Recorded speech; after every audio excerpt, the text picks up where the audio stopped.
people died at Normandy so we could have freedom.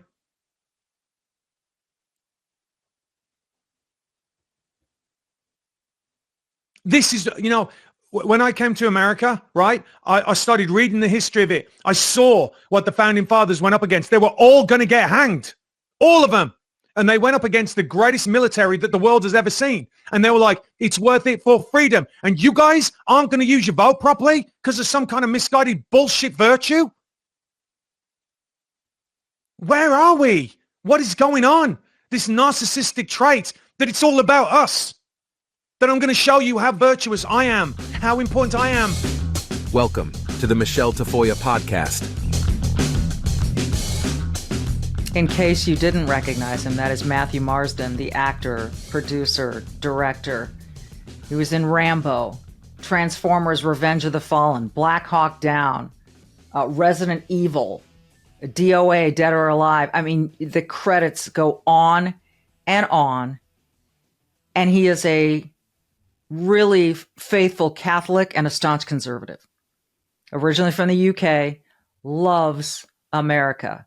And part of the reason he loves America is he's done a lot of research into what America is truly all about. Not what we once were about, not the bad parts of our history. Just he knows about all that too. I'll let him tell you everything that he loves about America. This is a longer episode than usual because Matthew Marsden is worth your time. And he has sacrificed a lot. And he has 9 kids, by the way. 9. And he'll give you a little insight into how that came to be. I mean, we all know how that came to be. You know what I'm saying. This is such a worth your time interview. So listen and enjoy.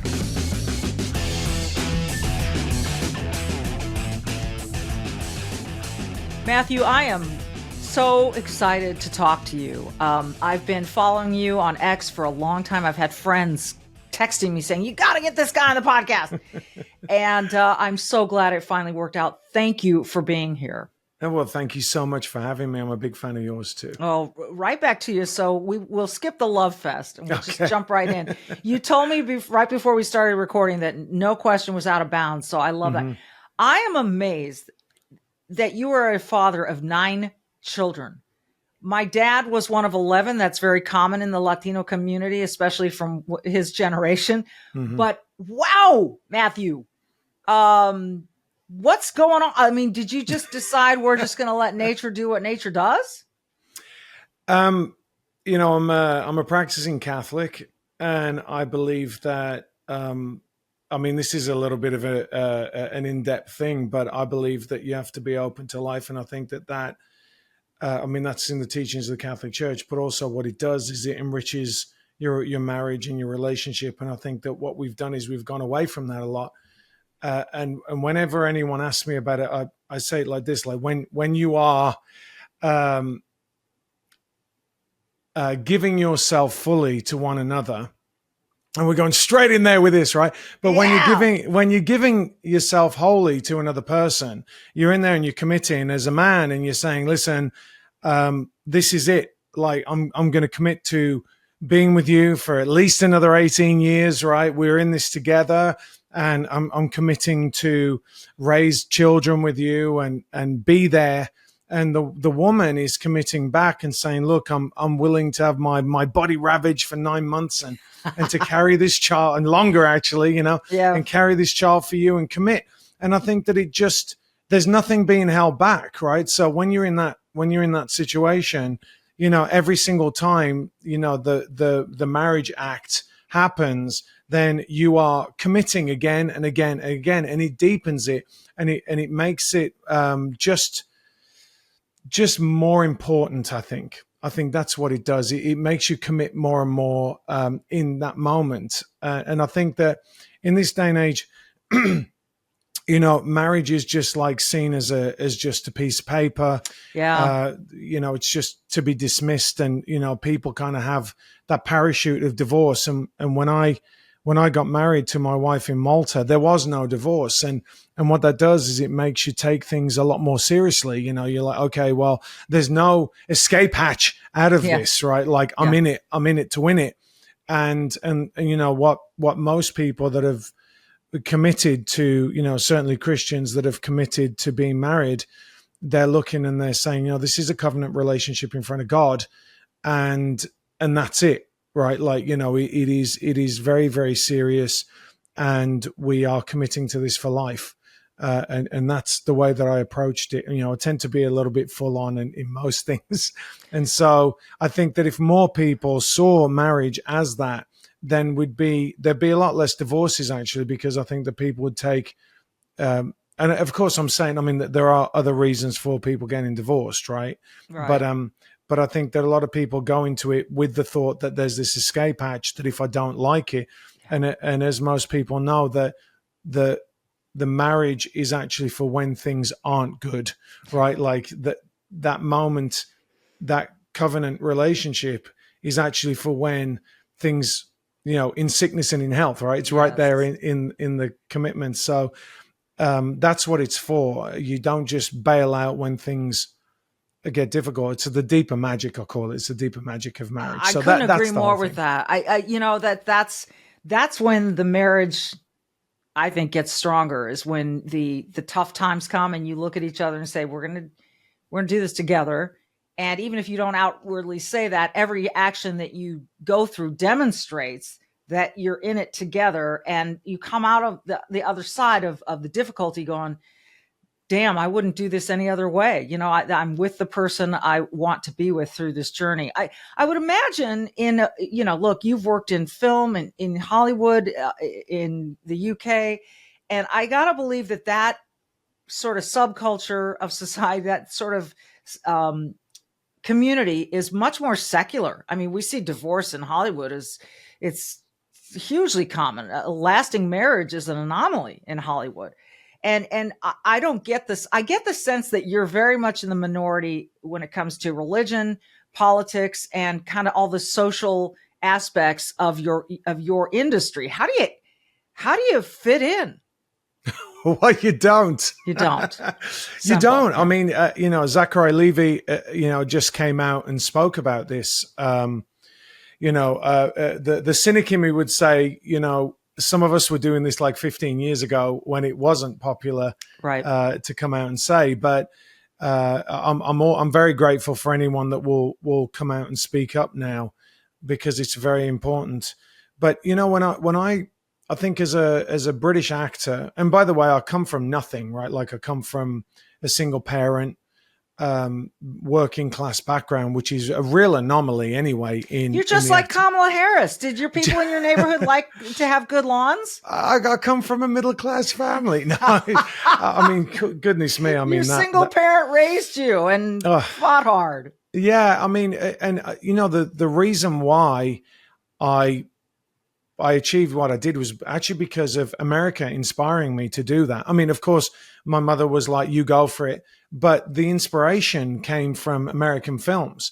And so, I kind of, over there, it's not, you don't really think that you're going to make a lot of money as an actor. You think you're going to be doing theater, you're going to get paid $250 a week, and that's it. You're going to do it for the love of it. And if you eventually manage to succeed, and normally the process is like, theater, and then if you're good at theater, you try and get into like community theater first, then you get into repertory theater, then you might go to the RSC, then you'll get into television, and then you'll get into movies, and then the final jump is coming over to Hollywood. So there's a real filter system going on there to get you up, but you never think that you're going to get up there, right? Like that is such a very small percentage of the people that make it. So when I became an actor, it was really a dream. And it was a dream because of America saying, if you work hard enough, you can achieve it, right? So I was a little bit naive. I didn't realize there was this class system in England that I'm not meant to really break, right? And so I was very, very fortunate that I went all the way through. And I didn't really care about politics back then. It wasn't in my psyche, I think, like it is now for most kids, because it's really been hammered on them that they have to take a side, right? This is one of the things that you can't just, not have an opinion now. You can't just be silent. You have to have an opinion. And if you don't have opinion, then they're going to point the finger at you and ascribe an opinion to you. So I ended up going to Hollywood, and then I start hearing certain things, like the way they're speaking about people. And at the same time, I came back to my faith. And so like those two together, starting reading about America, trying to figure out, like, I'm over here, so I need to figure out what this Constitution thing is. I need to understand what these amendments are. I need to get my head around the Second Amendment, you know, and all the kind of crazy things that I've been told about that. And then once you start dismantling it, like, you know, Michele, as an actor, what you really want to do is follow the truth, right? That should be the center of who you are as an actor, whether it's finding those characters, the truth in the character, or finding the truth in the story, right? And if you follow that, I find it very difficult not to want to follow that in your own life, right? And so I was like, you know what? This is it. I'm going to follow it wherever it leads me. And that's how I got where I got, because I started seeing, number one, people speaking about groups of people and saying things that just weren't true. And can you think of an example that jumped out at you that made you think, I got to look closer at this? Yeah. One of the first things that really stuck out to me was I was doing, it was in when Barack Obama was running, and, you know, he had that thing with Reverend Wright. Oh yeah. And people were going, people acting were going, it doesn't matter, because, you know, I mean, like you said, for the most part, they're secular, so they want to deny any kind of religion in any way, shape, or form anyway, regardless of what it is. Mm-hmm. And they were like, oh, well, you know, Obama didn't, you know, Obama doesn't believe that stuff, you know, and not that they really understood, you know, because he said America's chickens have come home to roost. Right. And so they again, when it's inconvenient to them, they kind of like dismiss it. But I read into it and I was like, okay, this church follows liberation theology, and liberation theology is a Marxist, was a Marxist ploy actually to get the Latin countries to because they knew they couldn't break the faith, right? So what they wanted to do was, like every heresy, they want to kind of give it an element of truth, but then skew it a different way. So, you know, this kind of idea of a unified salvation, like if because of you, I can lose my salvation, which is an obvious heresy. And that is what Reverend Wright spoke about, Black liberation theology. And so I'm sitting there and I'm like, this is really dangerous, right? This is dangerous, because that means I have to force you to comply to whatever I believe in will lead to my salvation, right? So it's an absolute heresy. So I saw that and I'm like, hang on a minute. You guys are saying, oh, it doesn't matter. It doesn't matter. Okay, so if it doesn't matter, then Barack Obama sat in a pew of a chair of a church for 25 years and didn't learn anything. or he sat in the pews of a church and agreed with everything that this guy said. Now, both of those things are a problem. You don't just get to just dismiss it like it doesn't matter, because my faith at that point was really informing my choices, right? It was, you know, the commandments, all those things are the guidelines for you to live your life. And so you don't get to just dismiss this. So that was the first kind of like cognitive dissonance that they had about him. Yeah. and then there were comments that I would get about Christians, especially Christians. You know, they're idiots. You know, they're like, they don't know what they're talking about. They're bigots. They're this, they're that. And then they would start kind of straw manning people and saying, well, this is what they think. And I'm like, hang on a minute, that's absolutely not what they think. Would you counter them, or were you just sort of hearing and observing? You did. You got into it with people. Yeah. Oh, okay. Yeah. And I'll get away with it because I was, you know, I'm British. So I had an incident actually where I was in a hotel in Winnipeg, and it was the debate. It was the John Kerry debate. Okay. And there was a very, very famous actor there who will remain nameless. He's no longer with us, actually. Okay. But he was working on another movie. I was working on this other movie. And we ended up in like, in some of those hotels, they have those suites for for the executive levels. They have those suites where you can go and sit, right? Like a lounge, yeah. Yeah, like a lounge. And so I was there. I was like, I didn't want to really be on my own. My wife had absolutely no interest in watching it. So I went there and he was there. And it was really interesting watching the debate, like seeing two completely I'm very objective because I came to it from England, not knowing anything. Mm-hmm. So when I watched those things, when I watched the debate, I was trying to get sense, right? Like trying to follow the through line of what each person was arguing. And I said something, it was about the Iraq war. And this actor just exploded. I mean, it was an immediate emotional reaction. Okay, hold on a second. So this guy is no longer with us and you still can't tell us his name? No, I don't really want to. I respect that. Really I'm half teasing, but I'm so flipping curious. Listen, I could tell you so many things about so many people, but look, one of the things that I detest about what happened to Trump was the fact that people that were in his inner circle came out and they blabbed. Yeah. And I just think it's just massively distasteful. And I don't want to say like disloyal because I don't believe in that. I don't believe you should be slavishly loyal to somebody. Right. But I do think there's a way to conduct yourself when you've worked with someone. Okay. Fair. I respect that. Yeah. Yeah. So even though I wasn't working with this guy, I don't want to, Fair enough. I actually consider that honorable, and my respect for you continues to grow as we talk here. So he exploded about the Iraq war. Whatever you said made him explode. Yeah. And he took it immediately as a political statement rather than trying to get to the meat and potatoes of the issue. Right. You know what I mean? And oddly enough, it was that then they were all anti-war. The left was all anti-war. Do you remember that? Do you remember when they actually cared? Yeah, I do remember that. Yeah, and I was like kind of posing it as a question.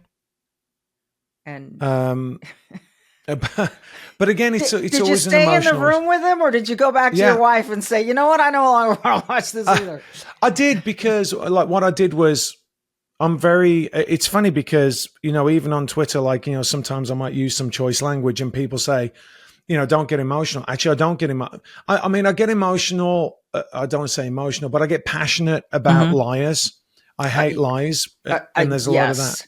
Right. There is a lot of that. And I love that you take it on. And I certainly highlighted a few of your tweets. One of them was just very recent. October 29th. I have 9 kids, 5 boys, 4 girls. They will all vote Republican. We play the long game. Coke. Yeah. Oh, I love this sweater weather, and it pairs perfectly with savory fall foods. But we're all busy, and sometimes it's really tough to eat the way you want to, and that means usually healthy and balanced meals, and that's why I use Factor. This stuff is I just had one of these last night. It was so good. It had shrimp and cheese and pepper. Oh, it was so good. So when it comes to meals, you want options, and Factor offers 35 meals, wholesome meals every single week. We're talking Gourmet Plus, Keto, Calorie Smart, vegan, and veggie. You're always going to find something that fits your dietary needs or wants. And there's more to Factor than just lunches and dinners. They've got breakfast, smoothies, midnight snacks, 60 plus add-ons to keep you fueled and focused all around the clock. You have a lot going on. I run into people all the time who are like, oh, I don't know what I'm going to do for dinner tonight. So whether you're managing calories, you're maximizing your protein intake, whatever you're trying to do, go to Factor and choose your meals. Treat your body right. They are fresh. They're never frozen. They're chef crafted. They make it easy for you to get the nutrition you need. And you know what I like best about them? They show up. I put them in the fridge. You microwave them for 2 minutes and they're ready. That's it. You take it out of the fridge, you put it in the microwave for 2 minutes and you're done. Head to factormeals.com/Tafoya50. Factormeals.com/Tafoya50 and use code Tafoya50 to get 50% off your first box and 20% off your next month. That's code Tafoya50, TAFOYA50 at factormeals.com/Tafoya50. Get 50% off your first box plus 20% off your next month. Factormeals.com/Tafoya50, TAFOYA50.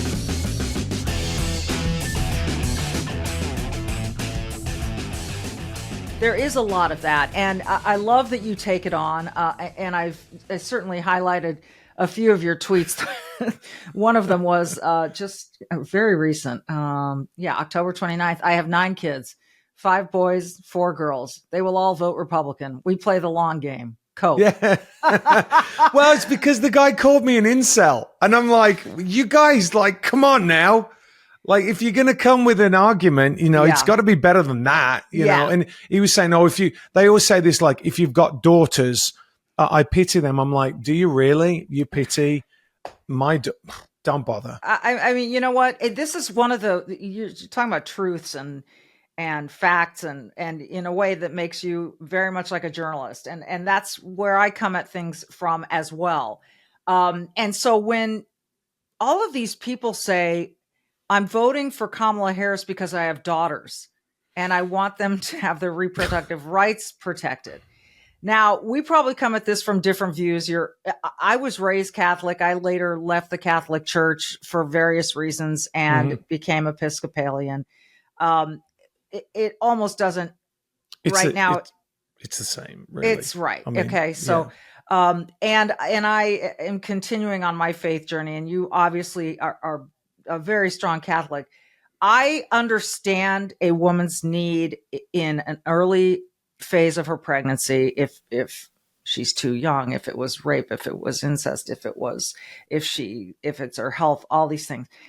And look, I went through infertility in a way that was just absolutely brutal and had to have what are called DNCs. They're not called abortions, but these women that are going on television now and saying, I had a kidney disease and I had to abort my child. And thank God I was in a position where I could do that to save my life.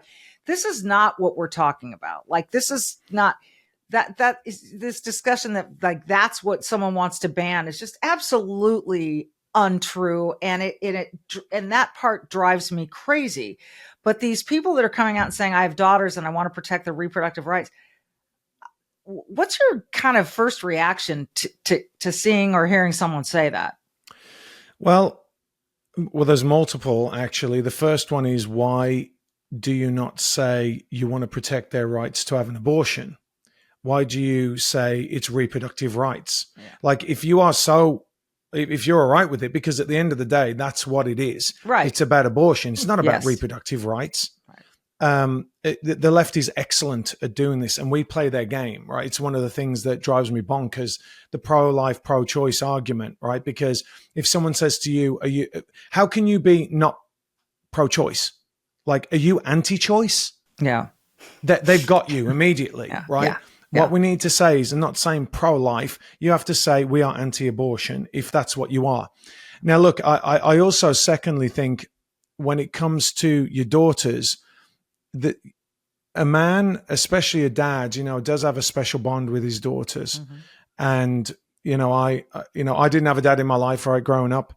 And so I think it's really important for a dad to tell his daughter that he loves her, that she's beautiful, over and over again. Because if you don't, then they're going to go for the guy that tells her that she's beautiful and that he loves her. So, you want to have a daughter that can stand on their own and make their own decisions, not weighed with these emotions that are not real, right? We all know this. I mean, I always say this about emotions. You can be having a raging argument with your husband, your partner, whatever, your wife, and then the knock comes on the door and it opens, it's a friend, and you're like, hi, so you can change your mood, right? And you're like, hey, and you walk back in and they're looking at you like, well, just you wait till they go. And then, so we can change it, right? We can change those moods and emotions are by definition, right? They're not rational for the most part, right? They're inspired in us. They're feelings. They're not facts. So I think it's very important, especially when you have kids, and this goes for boys as well, right? Boys go through that age where they're like, they want to have a shot at the title, right? They want to challenge the king, right? They all go through it. And so it's really, really important, I think, to not allow the balance of that to be tipped for someone to be looking for some kind of affirmation, that they get it from their dad. So at least you take that like, I mean, you were a teenage girl once, and I'm sure you'll say they're a nightmare. Like, oh my gosh, I'd much rather like have my sons come up and have a shot at the title, want to have a shot at the title, than I would have to deal with girls and, who wasn't invited to the party. It's just like, I want out. But I think that what's really important about that in the context of what we're talking about when we're looking at reproductive rights, is that there's no real discussion about the inevitability of what's going to happen. And they seem to think that it's inevitable that their daughters in some way, shape or form are going to want to need to have an abortion, right? They don't talk about the morals of actually what you should be doing before you even get there. Right. So to me, it's more... It's a strange thing that they do. They want to talk about women's rights, but they don't really want to empower the woman to make their own choices within their relationships. That's so well said. That is so well said. And by the way, they want to empower women until it gets to sports, and then they want trans women to compete against biological. It's all baffling to me. There are so many issues we could go into. Here's one that, I love following you on X. You wrote, if they truly think that we are Nazis, and I assume you're talking about Democrats who are calling Republicans Nazis, cheating is justified. If they truly think that we're Nazis, violence is justified. This rhetoric has to stop. Every congressman who has said such things should be held accountable for the violence that will happen in a week. Because you're right. You're predicting in a way what a lot of people are afraid of, that there's going to be massive political unrest if the man they think is a Nazi, or they've been convinced is a Nazi, which, I mean, Matthew, that kind of rhetoric to begin with is so like over the top nuts, that I don't understand how rational, common sense people with a brain could be buying into this Nazi thing, except that the media is that powerful. The View is that powerful. Yeah, I mean, wow, there's a lot to unpack there, right? So firstly, it's not just Trump they're calling a Nazi now. We saw that at the rally. They're calling us Nazis. Even the Jews that were there, right? And the Christians, which, by the way, anyone who knows who Maximilian Kolbe is, they'll know that there were Christians, priests, killed, and that's without talking about the millions of men that went off to fight, right, against the Nazis. So and we saw it yesterday, right, or the day before yesterday. Now Biden said that we are garbage. Yes, he did. So this rhetoric is so dangerous. So let me just unpack this a little bit, because I think what's important is to go back to why they're talking like this. So if you're in Hollywood, you're seeing things in Hollywood getting more and more extreme, right? Like there's more nudity, there's more sex, there's in these superhero movies, there's more superheroes, right? And what that is that's all spectacle and I don't know what to like glittery things, like look at this, because they don't have decent storylines anymore, right? Because they don't have anything concrete to go on, right? They have nothing. There's nothing propping them up, right? It's the same with the left. All their ideologies. It's like, be careful what you wish for, right? Because what they've done is they've built this house, or these houses, multiple different houses that are built on sand, because there's nothing logical about what they say, right? As you pointed out, there's an inconsistency. I'm for women, but I think it's okay for a guy to go into a woman's bathroom. What? I'm for women, but it's okay for a dude to come and smash the records on weightlifting on swimming, all those other things, right? So how can you, and this is where J.K. Rowling came in. Yeah. And what she found out pretty quickly is if you don't bend the knee to the Borg 100%, then all of a sudden you're out, right? Yeah. You're part of the enemy. So what you have and what you've had over the past, it's been since Obama, like the divider in chief, right? Like he has done so much damage to this country, especially on race. And what they've done is they've imagined like a beaver creates that, is dam and it's just floating on the top of the water, but it's not really attached to anything. Right. This is what they've done.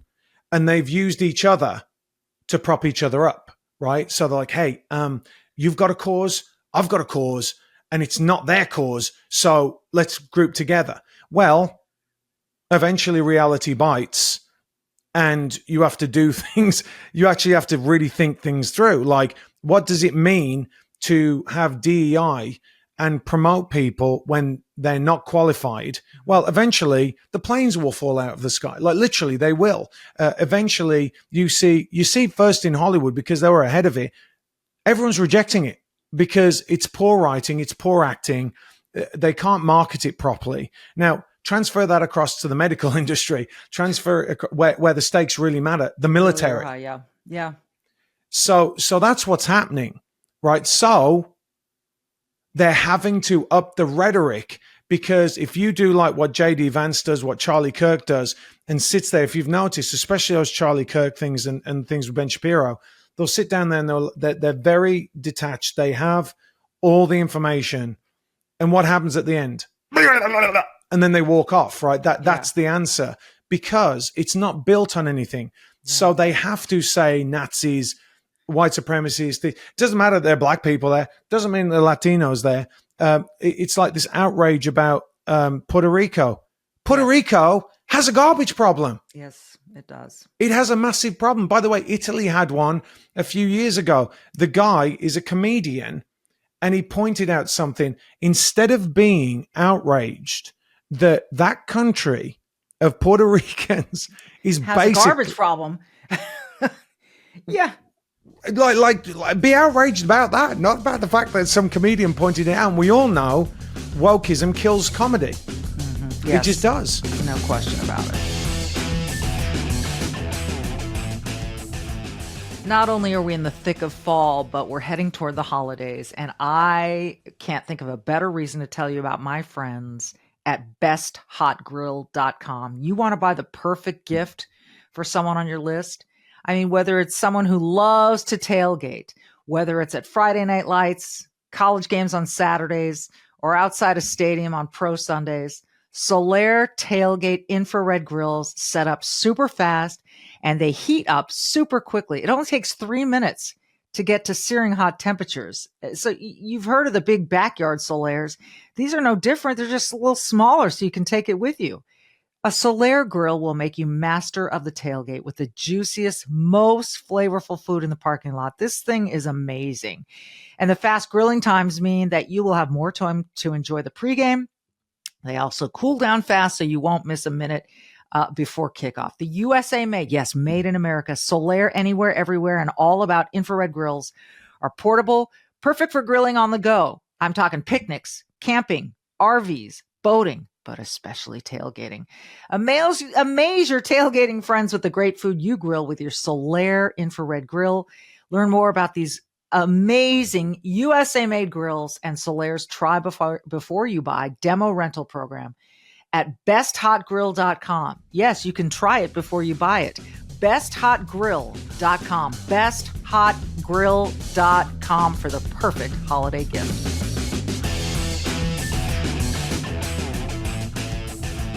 I'm wondering, Matthew, how you are able to eke out a living given your stances I know, look, I think Kelsey Grammer comes to mind. He's very conservative. He's managing. He has a lot of residuals from the past coming in. So I would imagine, I'm hoping you do too. But how do you survive the day-to-day world of Hollywood with the stances that you have? Are there more people like you and we just don't know it? Are people willing to kind of give it a wink and a nudge? Just explain to me how you survive there. Well, I don't really. I've kind of got to the point where, because look, the way I see it is this: is that it doesn't matter how much money you've got. It doesn't matter what your stance is. They're coming for all of us eventually, right? They're going to come for your money. This is what Elon Musk understood. So to me, I look and I go, what is really important in my life? And it's my family, my faith, and my country, right? My family, my faith, and my country. And what does it matter if you don't have your family? Your faith it's never going to be taken away from you, but it certainly can be oppressed. Mm-hmm. And there won't be any country. And there won't be any country. I mean, America they wanted to fundamentally transform it, and they've done it, right? Like I always say to people, take them by their word. When they say it, take them by their word. So to me, I looked at it and I was like, look, none of this matters if I leave my kids a worse world than I came into. Yes. And so that's why I do get a little bit frustrated, because I'll be honest with you, I have not been hired by one conservative in Hollywood since I spoke out. Not one. How is that possible? Because they don't look after each other. And I've gone on and on about this on X when I've said, that's why I started my YouTube channel, because I wanted to show actually that conservatives for the most part are very good at saying what they don't want, but they're not very good at saying what they do want. And if you look at the big name conservatives that have come out, not one of them is hired by another conservative. You ask Nick Searcy, they don't do it. They're very siloed. And I did it when I did my movie, I Am That Man. I went and I hired as many conservatives as I could, because I was like, this is the way you have to do it. And it's kind of, I think it's kind of like one of these misconceptions of what it means to be a rugged individual. Right, this kind of like, I'm a conservative, or you're a conservative, you go build it by yourself. Yeah, but you don't really, right? Because you need people to click subscribe, right? Yeah. And you need staff, you need people behind the scenes. It's a misconception. Like Elon Musk isn't there every day, like building the rocket. Right. You have a team, and the left is excellent at this. They're excellent of just immediately coalescing. For example, there was, again, I'm not going to say who it is, but there was an actress that came out and said something that was just so morally abhorrent a few years ago. And she just got another job. She just got renewed. There was no chance of her being cancelled, right? The left just goes boom. And I'll tell you why, because a lot of people don't realize this. So these people that are showrunners in Hollywood are making hundreds of millions of dollars. Like it's so much money. It's a massive transfer of wealth, right? And what they'll do is they'll throw a little bit of red meat to the rest of the country for people to go, oh, yeah, they don't hate us. And then, they'll come out with something that's really detrimental. But all the time, they're paying these actors millions of dollars. So the director's making millions of dollars. The showrunner is making, sometimes, like I said, hundreds of millions of dollars. The actors are making millions of dollars. And then what do? They fund it all to Democrats, right? So it's this cycle. And so if you're like me and you look around and you go, hang on a minute, like, that's really hateful what you said there. Like what are you basing that on? You're gone. And conservatives, a lot of them are afraid of losing money. It comes down to that. They don't want to lose their status. I don't care. I mean, I want to make money for my family. Right. And that's what enrages me. But if you look at my career and you look at, I did this movie, that movie, and in the early, like the first 10 years, my stay in Hollywood, I made a lot of big movies. Yes, you did. And then I got to the Huffington Post, did a hit piece on me. I lost my agent, lost my manager. And then the level of funding for the movies goes down. Right. And so people saw that and they were like, I am not saying anything. And I didn't even say anything then. That was the funny thing. And then it just went down. What did they do the hit piece on? Oh, because I was asked to go and help some people raise money for family-friendly movies. And you can look it up. Heaven forbid. Yeah, and the funny thing is that I was kind of like, it was like a drive-by, because what they said is like, oh, if he's honored to hang out with, religious right-wingers at this event. And I'm like, it wasn't even for me. I came in for somebody else to help them, to give them credibility, because I'd just come off the back of Rambo and Transformers. Yeah. And then that's it. And nobody from that event reached out to me, even though there was a hit piece. And then you can see, like, over the rest of my career, I got smaller movies, and the phone stops ringing, because basically what happens is when you're in a big movie, right? Let's just say I'm in, like I did Anacondas. Anacondas was number 2 at the box office. I think it made like $70 million. So whether it's right or not, the people in that movie get a dollar amount assigned to them, pretty much. And what that dollar amount does is it allows you to greenlight movies. So let's just say I get assigned a dollar amount of $5 million. And what that means is, me being in a movie, the markets say that I can pretty much be guaranteed. I'm not saying this is the case, but Right. but like, I can pretty much be guaranteed to bring in $5 million at the box office. Gotcha. So they'll say, okay, well, we know we're going to get $5 million. Boom, there's $5 million. We'll pay Matt whatever. And then you work it out, right? Like how much you're going to make on that. They're not going to pay me $5 million, but they'll work it out. And so then if it goes down and down and you get less and less and less, then why would they hire you? Why would they hire you? Because you don't mean 5 million anymore. You mean 3 million. Well, this other actor means 5 million. I can get him for the same amount of money, so I'll hire him. And then it's 2 million. Then it's 1 million. Then it's 500,000. Then it's nothing. And so, and you can see this with the way that actors will get a lot of movies in the can, right? They'll get a lot of movies. So then Hollywood has an incentive to prop them up. And I was in a situation where I spoke to one of my agents. I was at the biggest agency in the world. And I said, well, I really want this actor to be in this movie. And they were like, well, no, he only works with the top 5 directors in the world. And I was like, what? But his last 5 movies have been a failure.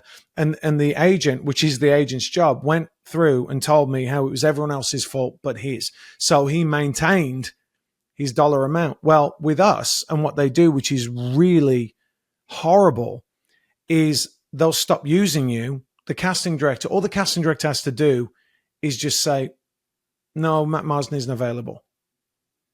And it doesn't get to the producer. This happens anyway when a casting director has their own choice for a role. And I've had that happen to me where the producers requested me. The casting director said I wasn't available. The producers reached out to my manager and we circumvented the casting director. So it happens anyway. But when it happens in Hollywood like that, all of a sudden you don't get any calls. And then what happens, as you've probably seen online, is they'll go, well, what have you done recently? You're a D-list actor. And I'm like, why is it that you say that about every conservative? And you're right. Like someone like Kelsey Grammer's worth $150 million. He doesn't have to worry. And by the way, they'll compromise for him because they're so strapped for cash, right? They need Frasier. Yeah. So they'll pay that money because they know they're going to get money back. And this is how we take over Hollywood. But when you talk to conservatives, they just don't get it. And like you said, what we should be doing is people like you, people like me that are now outside of this. There needs to be a groundswell of support. And I don't know why it is about conservatives where they'll go, well, why don't you give me better value? I'm like, do you think that the woman who does Call Her Daddy or whatever it's called, do you think that gives value? Do you think that's valuable? Do you think that, we are terrible for that and we have to change our mindset? And I wonder what that's going to take. I mean, I wonder what that's going to take. You posted, I refuse to be banded in with people who break the law to come into this country. Illegal immigrants and legal immigrants are 2 different groups. It is the most basic concept in the world. You either come here legally or you come here illegally. And people like to just say, immigrants. No. There are different kinds of immigrants. and I'm flabbergasted that still needs to be pointed out to people. I don't think it does. I think they're just using it. They it's like you said, the left is really good at massaging language to make it sound the way they want it to sound and to be convincing or to make it sound virtuous or whatever.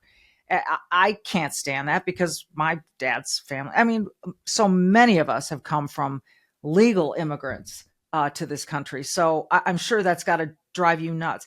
But what I admire, and it seems to me something that you have in common with, like, there's a writer for the Wall Street Journal named Jerry Baker, who I've had on the show. He's was born in the UK. Steve Hilton is another political commentator out in California. I'm sure you know him. Mm-hmm. He's from the UK. It seems to me that it mattered to you when you came here to figure out what this place was all about, like, and to honor the founding, the heritage, the Constitution, the rules, the essence of this country, more than people who have been here, forever. And now they're just you see people in academia and wherever that want to dismantle the Constitution.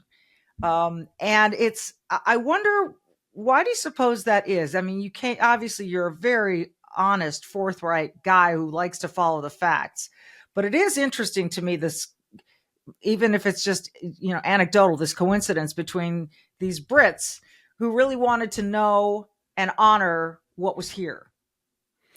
Yeah, I think that there's a number of reasons, really. I think that certainly for the Gen Xers, which I think all the guys that you spoke about are pretty much Gen Xers, I think that what we saw was really the tail end of the dismantle of the British Empire.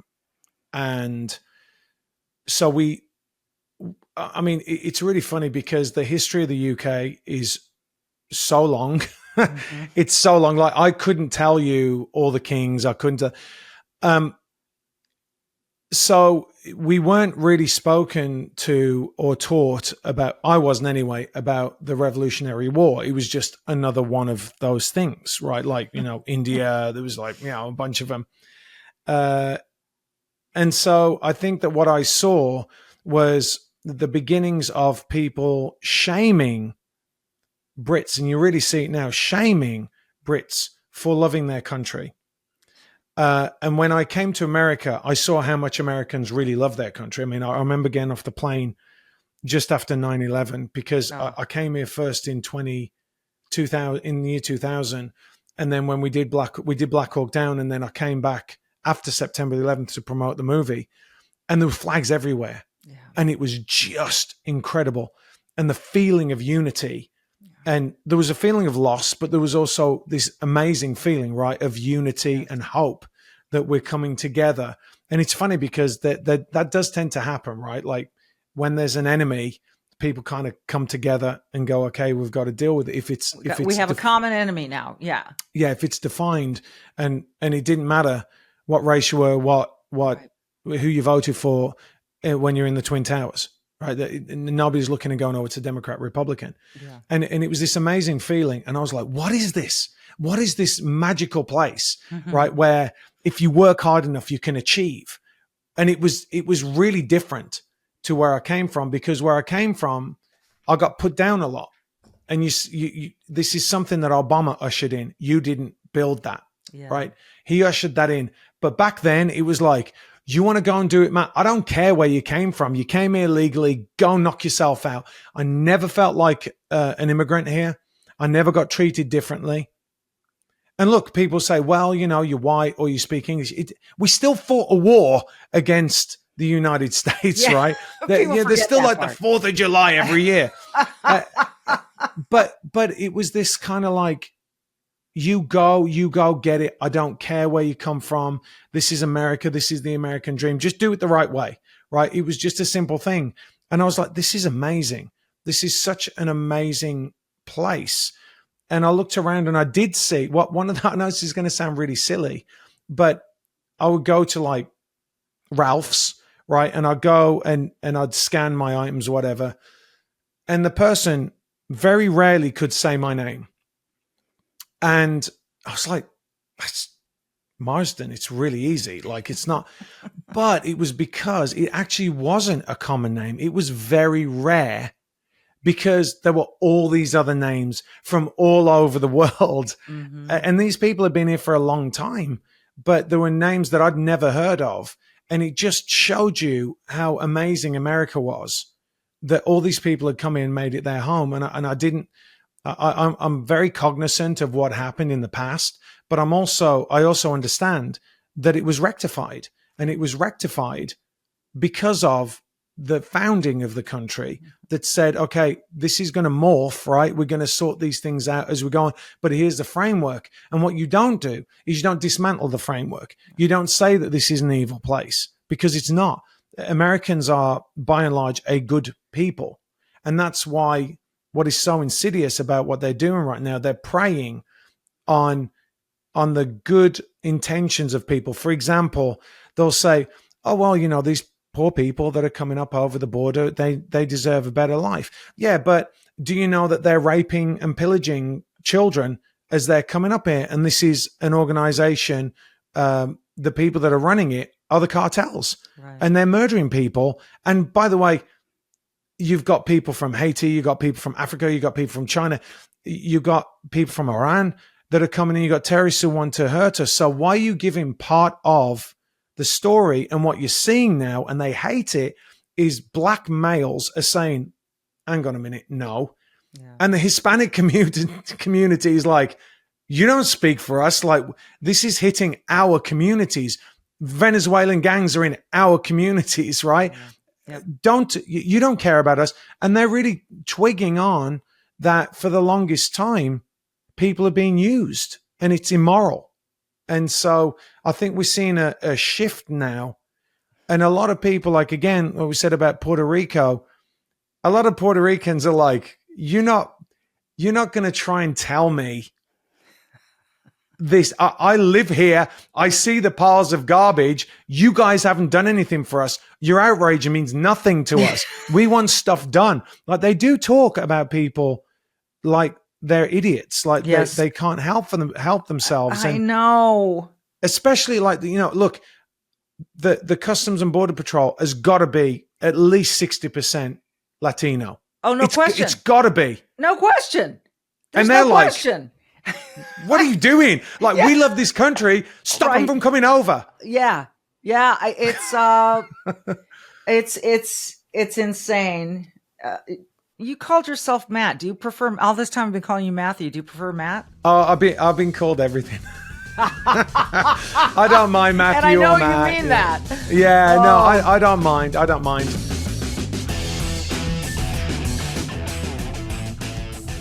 So if you're feeling overwhelmed by the increasing cost of health insurance and you've had enough of not having control over your healthcare dollars, who doesn't fall into that category?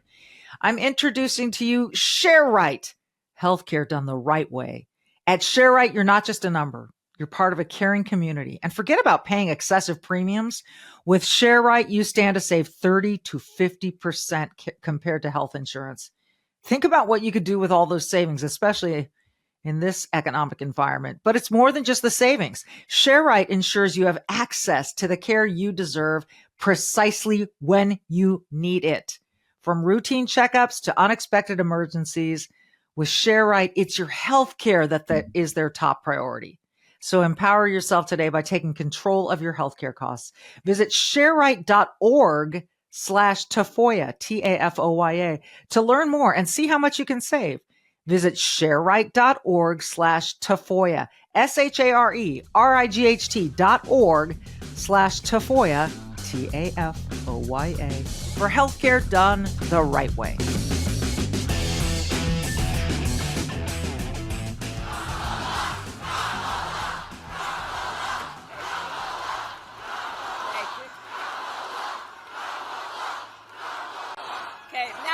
Each of you to shout your own name. Do that. Because it's about all of us. It's about all of us.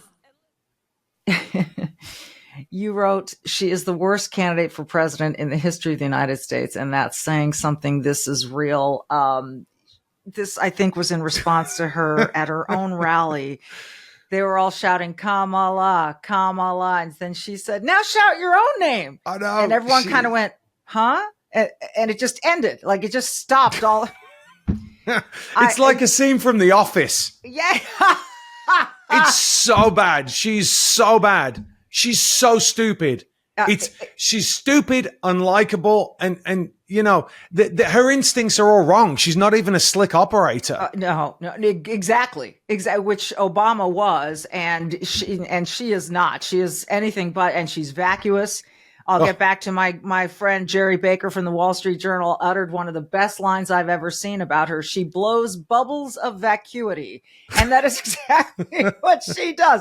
So as we sit here today, and this podcast is we're recording it a few days before the election. It's airing right before the election. Matt Marsden, what gives you hope today? Well, I always have hope, because I believe that good will win in the end. Mm-hmm. I think that you have to have that. I mean, this is the thing about America, right? That it gives you hope that you can change things. I think that, look, I feel like she was forced on them. I think if you just go back to the last election, I don't think they thought one bit that Joe Biden had a chance of winning. No. I think that they were like, this is a write-off. We'll get these two out the way, right? Like the most unlikable person on that presidential debate stage, who, by the way, called Joe Biden a racist. Exactly. But anyway, I mean, why wouldn't you put Tulsi Gabbard up? Like, why wouldn't you have Tulsi Gabbard as at least the vice president, right? Someone who's beautiful, smart, but she has principles. So we can't be having that. You can't have that. Yeah. We need another vacuous, like kind of empty vessel. Joe Biden doesn't have any brain. She doesn't have any soul or heart. So let's bring her in. And so I don't think that they ever anticipated that they would win. And they managed to, I'm not going to say, because I know you'll probably get a strike or whatever, but I don't think they won. All right. I'm just going to say that I don't think so. I was in California at the time. I had people driving up and down the streets in Los Angeles with Trump flags. Yeah. Guys at the gym wearing Trump shirts. I don't see it. I don't see it happen. And so what they had was they had something very difficult they had Biden. They knew they couldn't kick him initially. And then when they realized he was a complete vegetable, right, that they were like, we've got to do something. And they couldn't, because they're beholden to their ridiculousness, where they bow to the altar of race. Yeah. And everything's about race and everything's about gender. We don't care about those things. All we care about is, are you competent? Right. They had to go to her.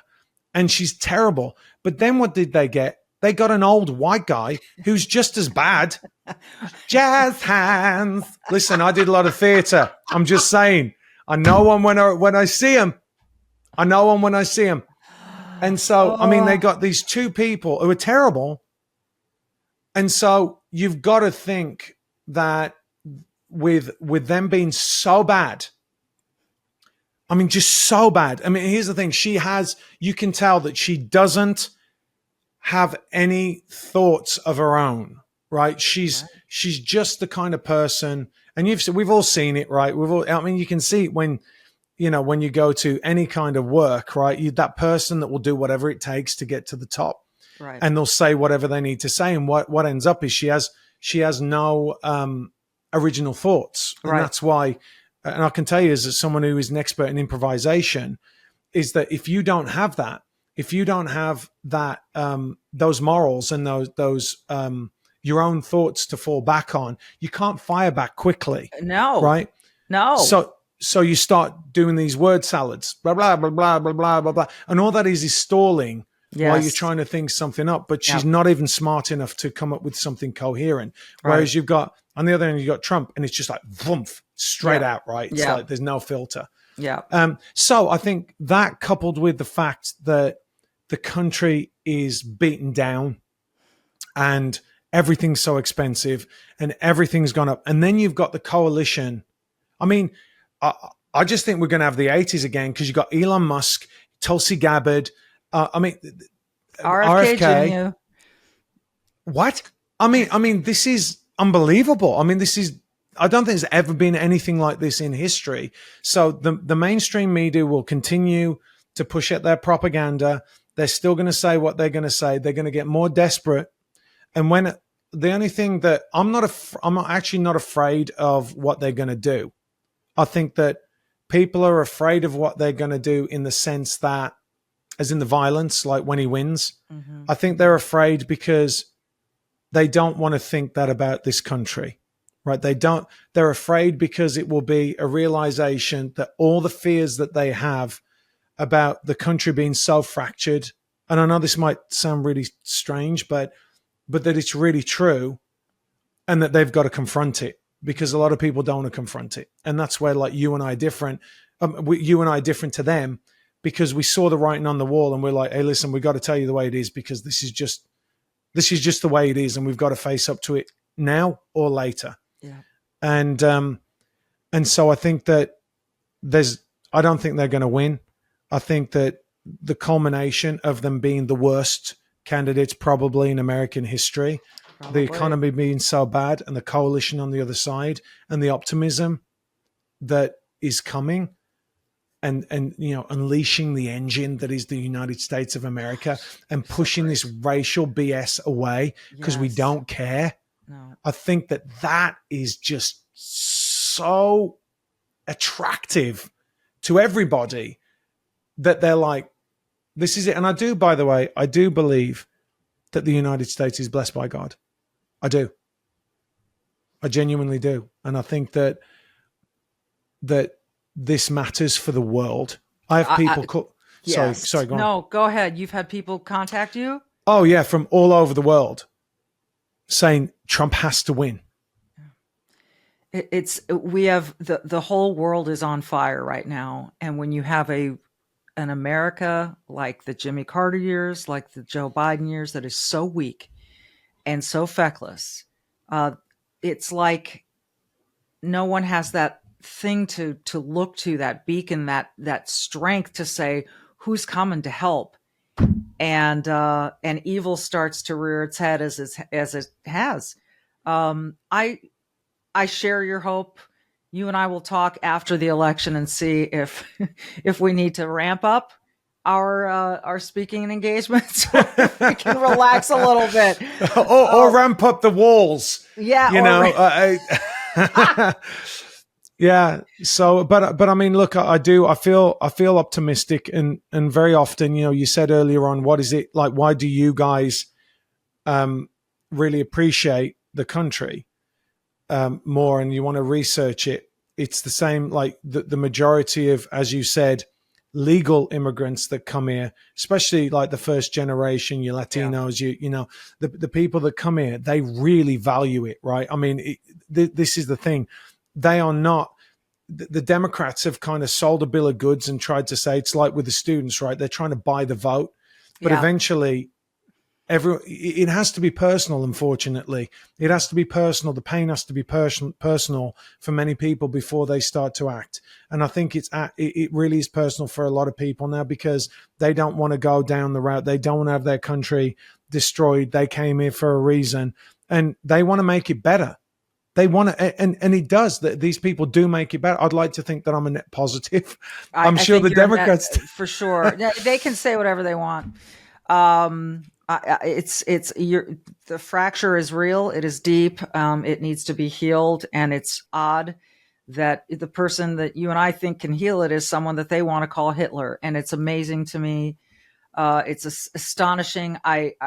This election can't get here soon enough, but let's just hope and pray it goes the way that will make us a stronger country. Matt Marsden, God, it's so nice to talk to you, and I could talk to you for hours. But this isn't the Joe Rogan podcast. I do not talk first. But you should follow Matt on, not only on X, but how can they find you on YouTube? Just it's the same thing as Matthew D. Marsden on Matthew YouTube. D. Marsden, Marsden. Yes. And it's so refreshing, and it's so good, great content. So follow him, subscribe. Just all you have to do is click that button. Just subscribe. Just click it. Just for click him it. And his 9 kids and his wife. Matt, great to meet you. I hope we can do it again. I'd love that. Thank you very much for having me on your show. Like Matt, folks, I say this every time. Be brave, do good. We'll see you next time.